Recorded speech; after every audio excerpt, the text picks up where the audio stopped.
पहलगाम दहशतवादी हल्ल्यानंतर भारताने पाकिस्तानला चोख प्रत्युत्तर देण्यास सुरुवात केली आहे.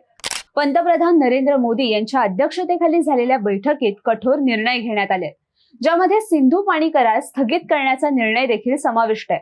भारताने केलेल्या या वॉटर स्ट्राईकमुळे पाकिस्तान पाण्याच्या थेंबाथेंबासाठीही तरसणार आहे.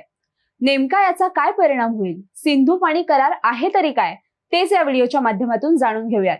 नमस्कार, मी तन्वी गुंडे आणि तुम्ही पाहताय माय महानगर लाईव्ह. भारत आणि पाकिस्तान मध्ये 1960 ला सिंधू पाणी करार करण्यात आला. सिंधू नदी ही पाकिस्तानची लाईफलाईन मानली जाते. पाकिस्तानची 21 कोटींहून अधिक लोकसंख्या ही सिंधू नदीच्या पाण्यावर आणि सिंधू नदीच्या 4 उपनद्यांवर अवलंबून आहे. पाकिस्तानमध्ये सिंधू नदी आणि तिच्या उपनद्यांचं 90% पाणी हे सिंचनासाठी वापरलं जातं. त्यामुळे हा करार स्थगित झाल्याने पाकिस्तानातील शेतकरी उद्ध्वस्त होतील. इतकंच नाही तर कराची, लाहोर आणि मुलतान सारखी पाकिस्तानची प्रमुख शहरं ही सिंधू आणि तिच्या उपनद्यांवर अवलंबून आहेत. तसंच तारबेला आणि मंगला यासारखी 20 प्रकल्पही या नद्यांच्या मदतीने सुरू आहेत. सिंधू पाणी करार स्थगित केल्याने पाकिस्तानमधील शेती उत्पादनात घट होऊ शकते. त्यामुळे लाखो लोकांवर उपासमारीची वेळही येऊ शकते. तसंच पाकिस्तानच्या शहरी भागात होणारा पाणी पुरवठाही थांबेल. वीज निर्मितीही थांबण्याची शक्यता आहे आणि त्यामुळे पाकिस्तानातील अनेक शहरांमध्ये वीज पुरवठा खंडित होण्याचा धोका आहे. सिंधू, चिनाब, बोलन, झेलम, रावी यासारख्या अनेक नद्या पाकिस्तानमध्ये वाहतात. पण सिंधू नदी ही पाकिस्तानला पाणी पुरवठा करण्यासाठी मुख्य स्रोत आहे. सिंधू नदी तिबेटमधील मानसरोवराजवळील सिंध का बाब या प्रवाहातून उगम पावते आणि तिबेट तसंच काश्मीर दरम्यान ती वाहते. नदीचा बहुतांश भाग हा पाकिस्तानात जातो. पाकिस्तानमध्ये सिंधू नदीला राष्ट्रीय नदीचा दर्जा मिळालाय. आता भारतासोबतचा करार स्थगित झाल्यामुळे पाकिस्तानला गंभीर जलसंकटाचा सामना करावा लागणार आहे. 1965च्या युद्धात भारतीय सैन्याने लाहोर ताब्यात घेतलं होतं. तरी सुद्धा भारताने पाकिस्तान सोबतचा सिंधू पाणी करार हा रद्द केला नव्हता. पहिल्यांदाच दोन्ही देशांच्या हवाई दलांनी या युद्धात भाग घेतला आणि संयुक्त राष्ट्रांच्या हस्तक्षेपानंतर सुमारे 20 दिवस चाललेलं हे युद्ध संपुष्टात आलं.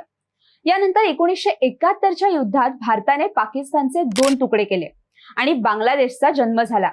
त्यावेळी पूर्व पाकिस्तान म्हणजे आताचा बांगलादेश, त्यामधील परिस्थिती इतकी बिकट झाली की पाकिस्तानने आपल्याच लोकांविरुद्ध सैन्य तैनात केलं.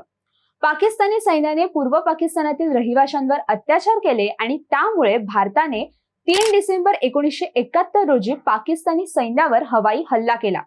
याचा परिणाम असा झाला की पाकिस्तानी सैन्याने पराभवानंतर अखेर शरणागती पत्करली आणि पूर्व पाकिस्तान वेगळा होऊन बांगलादेश नावाचा एक नवीन देश स्थापित झाला. या परिस्थितीतही भारताने पाकिस्तान सोबतचा सिंधू करार स्थगित केला नव्हता. यानंतर 1999चं कारगिल युद्ध झालं. तेव्हा पाकिस्तानने पुन्हा एकदा जम्मू आणि काश्मीर ताब्यात घेण्याचा नापाक प्रयत्न केला.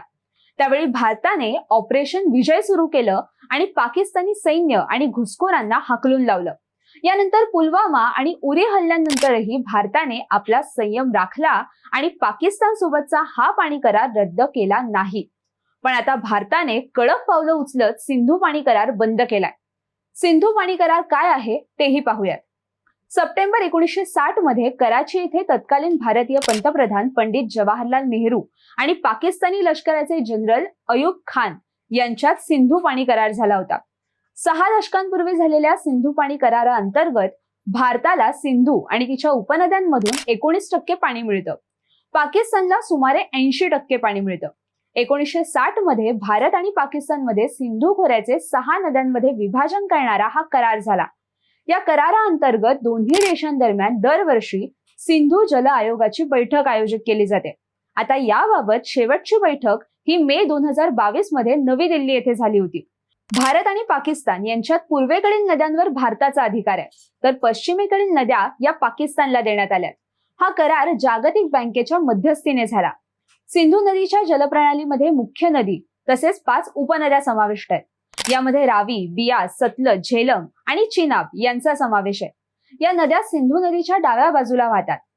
रावी, बियास आणि सतलज या पूर्वेकडील नद्या आहेत, तर चिनाब, झेलम आणि सिंधू या पश्चिमेकडील नद्या आहेत.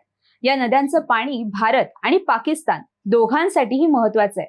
तुम्हाला ही माहिती कशी वाटली हे आम्हाला कमेंट करून नक्की कळवा आणि अशाच नवनवीन माहितीपूर्ण व्हिडिओसाठी आणि बातम्यांच्या अपडेटसाठी माय महानगर लाईव्ह चॅनलला सबस्क्राईब करा आणि बेल आयकॉन प्रेस करायला विसरू नका.